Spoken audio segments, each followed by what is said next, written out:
后来，这个香港的民间团体发起的罢工、罢市、罢课、三罢的运动，其中包括机场的机组、地勤甲维修人员，拢集体来请病假，响应罢工。香港的机管局启动着流量管制，有超过200班的航班受到影响。台湾飞香港有袂少班次因此来取消。桃园机场受影响的班次有23班，高雄飞香港嘛有12班来停飞。 真侪人咧培养询问信息，高雄小港机场港龙航空的柜台地勤人员真无用。那你这样态度不行的呀。因为几啊班飞香港的班次取消，不少人的行程受到影响。对于我们这些客人的诉求，完全就不理会，就告诉你啊，你直接在网络上解决就好了。规个家族30个人对中国来高雄旅游，选伫回程的时阵，因的班机被取消。按照现在的情况，就是90%的机会就是滞留在机场了呀。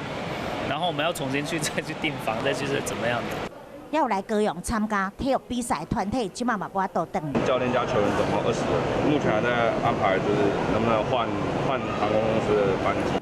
袂少旅客拢甲因共款，受气嘛无奈。香港反送中风波继续扩大，香港民众今仔发起罢工、罢市、罢课，其中包括机场机组、地勤甲维修人员，拢集体请病假响应罢工。